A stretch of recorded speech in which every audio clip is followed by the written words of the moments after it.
বললো বোমা কোথায়? না ভাত তো কিছুই বললো না। রাঙাপিসি আমি কিচ্ছু বুঝতে পারছি না, বৌদি কোথায় আছে, কোনো বিপদ হয়েছে কিনা। দাদা না ফিরলে কিচ্ছু বোঝা যাবে না। হরে কৃষ্ণ হরে কৃষ্ণ।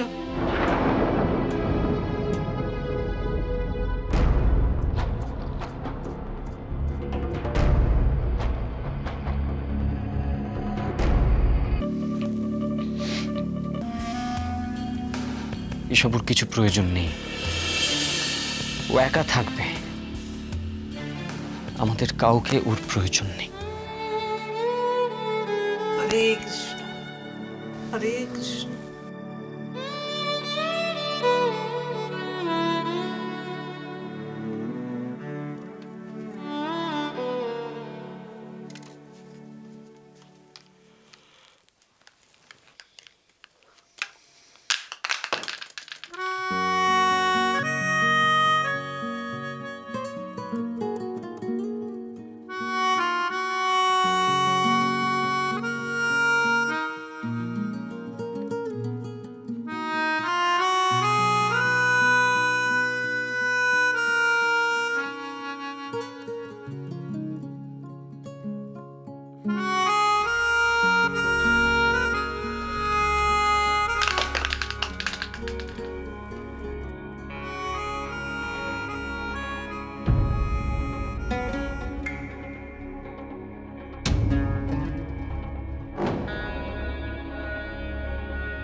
আমি খেলবো না। নদী নদী তুই মাম্মানকে ভালোবাসিস না? খেলবো না, খেলবো না, আমি খেলবো না, খেলবো না আমি। যা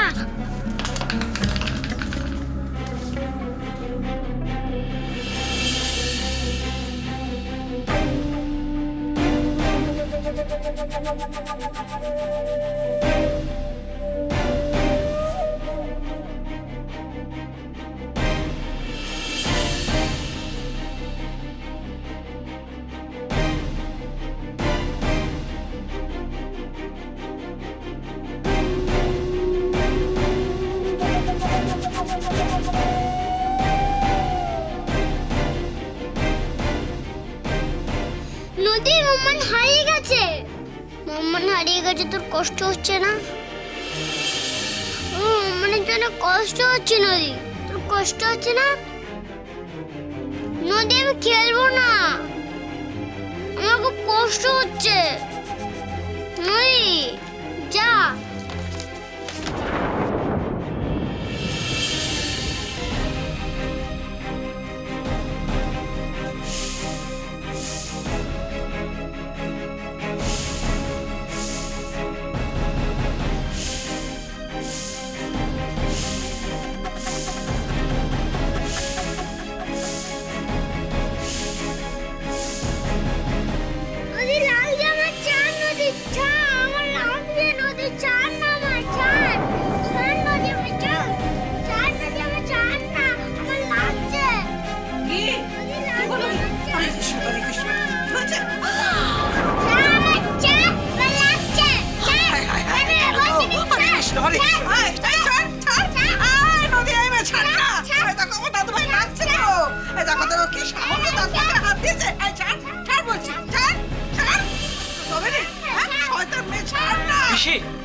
আপনি যান, আমি দেখছি, আপনি যান। নদী শোনো, তুমি আচ্ছা ধরো ধরো ধরো ধরো ধরো ধরো ধরো ধরো এটা ধরো। তুমি এটা নিয়ে খেলছিলে? হ্যাঁ তুমি এটা নিয়ে খেলছিলে না? হ্যাঁ এই দেখো, এই দেখো, এই দেখো কি সুন্দর তুমি বাড়িটা বানাচ্ছিলে না? দেখো তো। হ্যাঁ ধরো ধরো ধরো, তুমি বাড়িটা বানাচ্ছিলে না? এই না, এই বাড়িটা তুমি বানিয়েছো তো? হ্যাঁ এটা কি কালার বলো তো?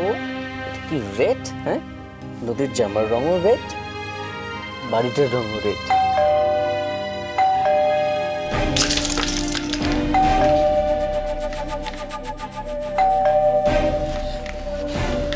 দেখো দেখো দেখো হরে কৃষ্ণ নদী নদী কিচ্ছু না ওই দেখো নেই নেই নেই শব্দ নেই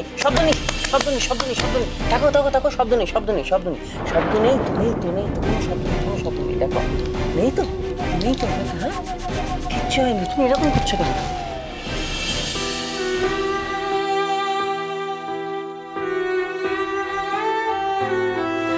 আয়ুষ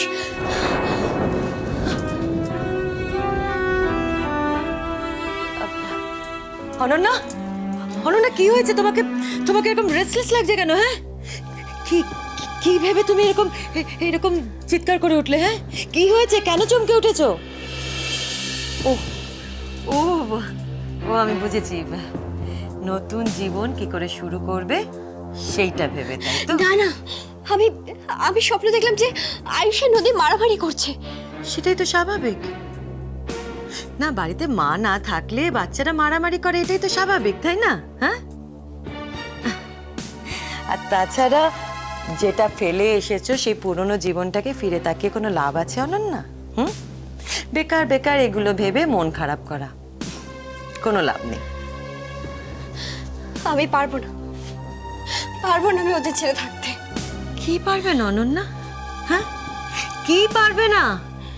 তুমি নিজেই তো বাচ্চা দুটোকে শ্রাবণের কাছে ছেড়ে এসছো যাতে ওরা ভালোভাবে মানুষ হয়, তাই না?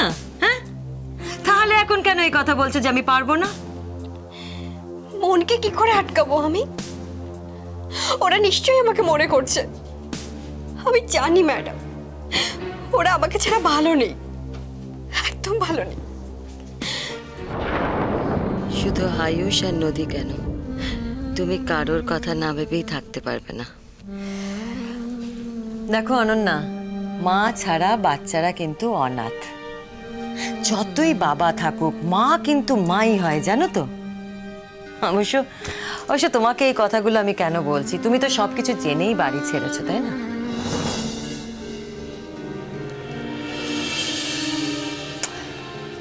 আচ্ছা, তোমার কি মনে হয় শ্রাবণ ওই বাচ্চা দুটোকে ঠিকমতো মানুষ করতে পারবে? শ্রাবণের কথা না হয় ছেড়েই দাও, তুমি তো ওদের মা, তুমি নদীকে কিভাবে হ্যান্ডেল করতে অনন্যা? মানে?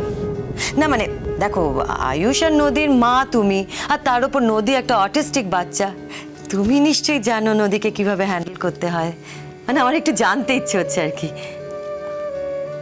না মানে আমি সেইভাবে ঠিক জানি না, তবে তুমিও জানো না, তার মানে তুমিও তোমার দায়িত্ব ঠিকমতো পালন করনি অনন্যা। অবশ্য কেনই বা করবে, নদী তো তোমার আপন নয়। আর যদি আয়ুষ অটিস্টিক বাচ্চা হতো তাহলে কিন্তু তুমি ঠিক জানতে অনন্যা।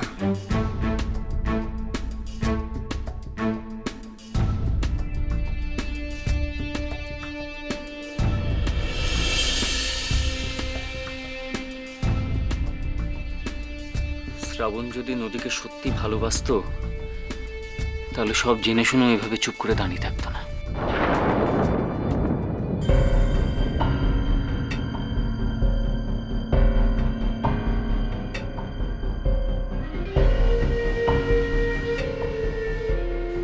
আমি বুঝতে পারছি না যে এখানে এখন কোনটা জরুরি। আমার মেয়েকে না খুঁজে এখানে সবাই হাত গুটিয়ে বসে আছে, আর তুমি ডাক্তারি বলাচ্ছ। শুনুন, আপনার মেয়েকে খোঁজার জন্য এখানে আপনারা সবাই আছেন, কিন্তু নদীকে সুস্থ করে তোলবার জন্য এখানে কেউ নেই।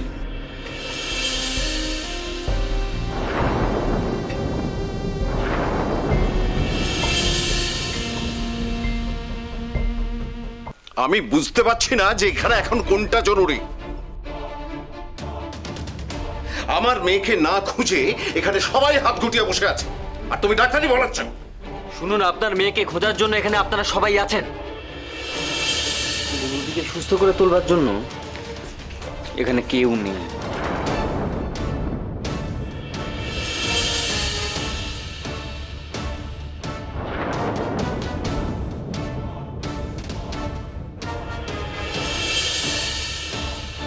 এই হচ্ছে পাগলের ডাক্তারের এক বুলি। আমরা কোথায় বৌমাকে নিয়ে ভেবে কুল পাচ্ছি না, আর ও খালি নদী আর তার চিকিৎসা এই নিয়ে আছে। হরে কৃষ্ণ। পিসিমা, অনন্যা কিন্তু নিজের ইচ্ছে বাড়ি থেকে বেরিয়ে গেছে এবং যা কিছু করছে সবকিছু জেনে শুনে। নদী কিন্তু নিজের ইচ্ছেতে একটা কাজও করতে পারে না। অনু নিজের ইচ্ছে যায়নি, সিচুয়েশন ক্রিয়েট করে তাকে বাড়ি থেকে বেরিয়ে যেতে বাধ্য করা হয়েছে। আবার শুরু করলে তুমি। অনুর কথা ভেবে মুখটা একটু বন্ধ রাখো প্লিজ। সমস্যাটা কি বলুন তো আন্টি? এই যে দুটো বাচ্চা, এদের যেটা করা উচিত সেটা শ্রাবণ আর অনন্যা করছে।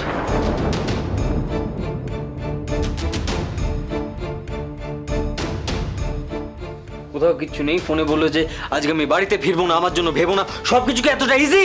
না, একেবারেই নয়। আরে অনন্যা খুঁজতে বারণ করেছে বলে তো আমরা হাত পা গুটিয়ে বসে থাকতে পারি না। আর সেটা তো এক্স্যাক্টলি। আপনার তো অনেক পরিচিত এই পুলিশ মহলে, অনেক জানাশোনা। তাদেরকে একটু বলুন ফোনটা ট্রেস করতে, তাহলে তো জানা যায় অনন্যা কোথায় আছে। সাগরিক তো ঠিকই বলছে, তুমি এবার তোমার বন্ধুকে ফোন করে দেখো না। ঠিক আছে, চলো। চলো, আমরা কোথায় যাবো? লালবাজারে অখিলেশের কাছে যাব। এক মিনিট দাঁড়াও।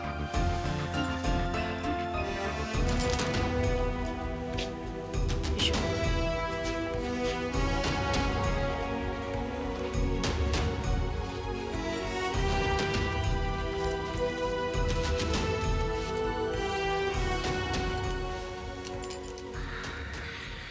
এর কি হবে শ্রাবণ?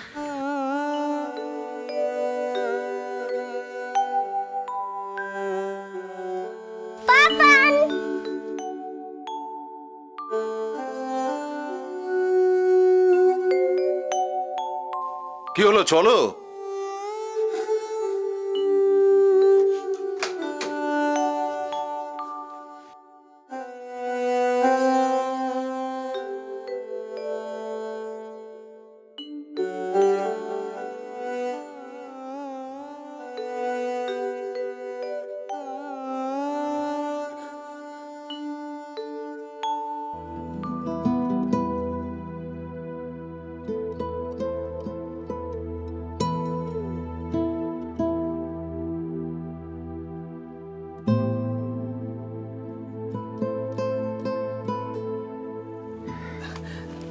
দেখ শ্রাবণ, শাগনি তো ঠিকই বলছে। 1 ঘন্টার মধ্যে কল ট্রেস হয়ে যাবে, 2 ঘন্টার মধ্যে অনন্যা এখানে, 2.5 ঘন্টার মধ্যে সব প্রবলেম সলভড। না রে, প্রবলেম এত সহজে তো সলভ হবে না। কারণ প্রবলেমটা তো অনন্যার মিসিং হওয়া নয়, প্রবলেমটা হচ্ছে অনন্যার প্রতি শ্রাবণের ফেথটা মিসিং হওয়া। এবং যার জন্য সাফার করছে এই দুটো বাচ্চা। সেটা একটা বাইরের লোক বেশি বুঝে যাচ্ছে মনে হচ্ছে না?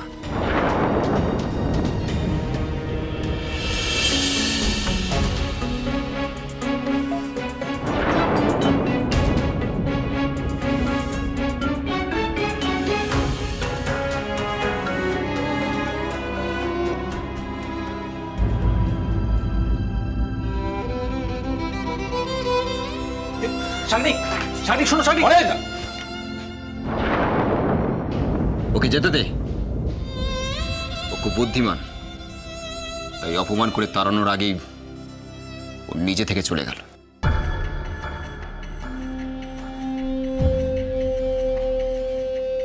শ্রাবণ প্লিজ, নিজের লাইফটাকে ওয়ান ওয়ে ট্রাফিক করে দিস না। শাগনি,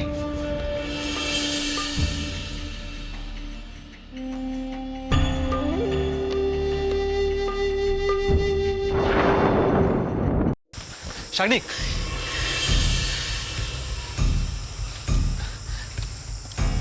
দেখো শাগনি, আমি জানি তুমি খুব রেগে আছো। তোমার তো রেগে থাকার কারণও আছে। দেখো প্লিজ, তুমি শ্রাবণের কথা কিছু মনে করো না। দেখো শ্রাবণ কি ভাবছে না ভাবছে আমি নিজেও জানি না, কিন্তু শাগনি, নদীর তোমাকে খুব প্রয়োজন। আমি কিন্তু এই প্রথমবার অপমানিত হচ্ছি না অরিন। এবং সম্ভবত শেষবারও নয়। আমি নদীর পাশে থাকবো। থ্যাংক ইউ শান্তি, থ্যাংক ইউ সো মাচ। আমি জানতাম যে মানুষ হিসেবে তুমি কখনোই নদীর ট্রিটমেন্ট বন্ধ করো। তুমি ভুল জানতে। মানুষ হিসেবে নয়, একজন ডাক্তার হিসেবে। রাগ, অভিমান, দুঃখ, মানুষের এই সমস্ত ছোট ছোট ইমোশনগুলোকে সরিয়ে রেখে আমি একজন ডাক্তার হিসেবে নদীর পাশে থাকবো, নদীর ট্রিটমেন্ট করবো। ইনফ্যাক্ট কাল থেকে আমি নদীর ট্রিটমেন্ট শুরু করব। এরপর শ্রাবণ আমাকে কি বললো কিংবা অনন্যা কোথায় গেল আমার তাতে কিছু যায় আসে না। সত্যি কি তাই?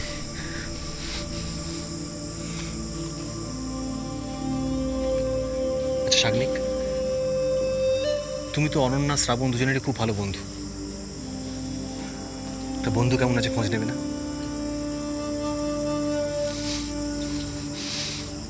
হরিণ দেখো তো। Excuse me. হ্যাঁ বলুন।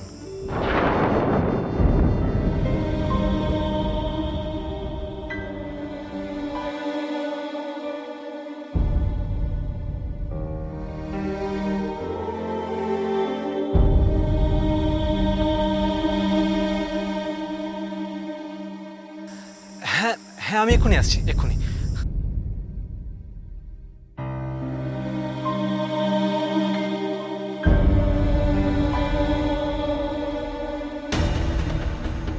শাগনিক, বলছিলাম তোমার গাড়িটা লিফট পাওয়া যাবে একটু?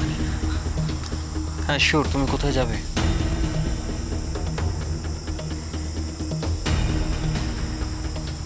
অনন্যার কাছে।